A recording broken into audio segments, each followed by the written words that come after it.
And basically Charlie had figured out that if he just held a balance of dollars at the exchange, you could go to him and say, Charlie, I'll give you $100. Will you give me $100 of credit at the exchange? And you can literally then have your dollars at the exchange in 10 seconds as opposed to a week. So that's hugely helpful, especially when Bitcoin is so volatile and you need to know exactly what price you're going to get.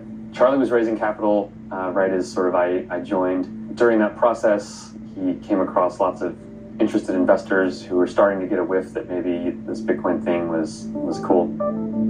We had an interesting debate early on about do we invest in Bitcoin or Bitcoin companies, and we sort of decided to do both. More towards investing in actually Bitcoin and the asset early days, but also trying to place a few bets in the ecosystem to support the companies, support the entrepreneurs, and see how that went. A few days after they first found out about Bitcoin, they were in the BitInstant offices in New York meeting with Eric and Charlie, and Eric and Charlie essentially talked them through Bitcoin and answered all of their questions and concerns. What made you invest in BitInstant? There are a lot of companies and exchanges and websites. With respect to Bitcoin, regulation is obviously a big question. What you do want is a company that sort of takes that seriously and understands that there's the technology element, there's building the company, and then there's also creating the company that works with regulators. And so that's BitInstant. It's not this sort of completely underground thing. Yeah, I mean, Charlie, the CEO, happens to have been in the space for a long time. So he's sort of on the pulse and the cutting edge. You know, you come out and you say, like, we want this Bitcoin thing to overturn everything, but at the same time, we have to be compliant, and you have to know your customer. You have to know every single customer, no matter what, even if they're transferring $1 or $1,000. And how reasonable is that? The term money laundering was invented by banks, and knowing your customer shouldn't be this complicated, expensive thing, and you shouldn't treat everyone like a criminal in the beginning. They really wanted us involved. People were really friendly because it benefits you to onboard more people in. So Bitcoin's always been this very friendly community, and it's also, in some ways, it's self-serving that way. But we were there for the right reasons. At the time, BitInstant was the big company other than Mt. Gox. It was the way that most Americans were able to buy Bitcoins. Here it is. So BitInstant was located right there. I think it's the one that now says Bling. It was a whirlwind 6 months, going from total obscurity with no money to becoming, one of the hot startups of Bitcoin. But almost as soon as the twins made their investment in the company, it began falling apart. The twins had a much more practical approach to Bitcoin and BitInstant. They wanted to see the company making money and making as much money as it could, as quickly as it could. They saw early on that it would be regulated, that it wasn't going to be this big and have no one be interested in regulating it. So they feared that all kinds of regulators would come in at all different angles and tie the thing up in a complete morass where nothing would ever get done. So they wanted to help drive the regulation so that whatever regulation would be there would work and would not end up being a complete dead end for Bitcoin. That strategy is smarter from purely a business perspective. But I'm not in this purely from a business perspective. I'm in this for business and because I'm trying to change the world and make it better. And building Bitcoin companies and begging for regulation that matches exactly the banking regulation that has caused so many problems, I feel like is counterproductive.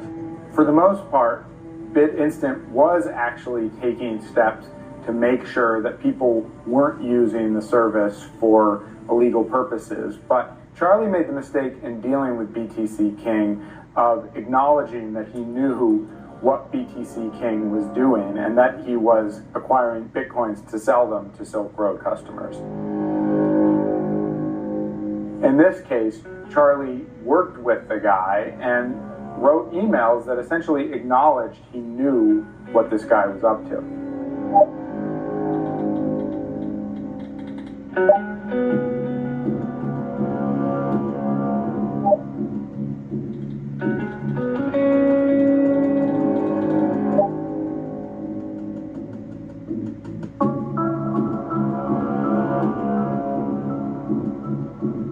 That stunning arrest of the drug kingpin who goes by the name Dread Pirate Roberts appears to have cornered the internet drug market. His real name is Ross Ulbricht, and his website, Silk Road, is packed with products like cocaine and heroin. The payment system is all through bitcoins, which is basically digital currency, not backed up by any international banks, not backed up by any U.S. banks, but simply based on the confidence of the users who exchange these bitcoins computer to computer. There's a reason why the case was tried in New York, in the Southern District. And largely, that was because of Bitcoin. Ross was caught in San Francisco. The Silk Road servers were out of the country. So why was Ross's case tried in the Southern District of New York, where most of the financial regulations cases are dealt with, where the District of Attorney, Preet Bharara, has been all over Bitcoin, where Charles Schumer, the senator, has been all over Bitcoin. Ross Ulbricht's case is a Bitcoin case. There's absolutely no denying it. The level of threat that the Silk Road posed to the marketplace, to Wall Street, whether it's a perceived threat or an actual threat, was humongous. And the idea that somebody could create a marketplace where you could freely transact without oversight or regulation had to be dealt a massive and public blow. Bitcoin kind of monetized that anonymous part of the internet, and it made it possible to trade in things that the federal government doesn't want you to trade in. Law enforcement moves slowly, but it's a big heavy wheel that grinds finely. So, someone was running a hidden service and now they're in prison for life. They were playing hardball. It was very evident that their intention, as the judge herself said in her sentencing, was to make an example out of Ross, was to say to all of you people using Bitcoin, to all of you people who want to tangle with unregulated marketplaces and technologies and open source, cryptocurrencies, we will throw the book in its entirety at you if you do this. We seized a whole bunch of Bitcoins. And in order to sell those Bitcoins off or go to an exchange, you have to fit within federal law and state law. There's not really an exchanger that could handle that met those regulations at the current time. So it had to be handled through auction.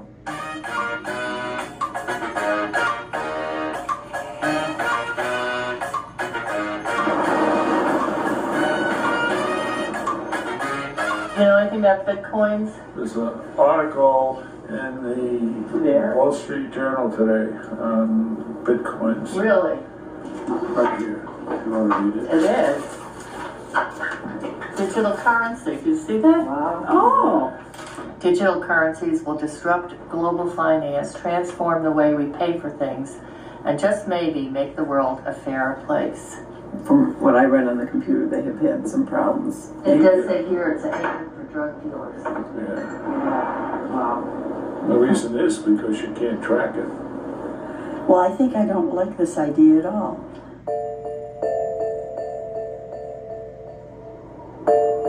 When we saw the Silk Road shut down, a lot of people said, Bitcoin's nothing but illegal drugs on the internet. That's what it is. And they would point at the Silk Road and say, look here at all the stuff that's happening here. And I think when you saw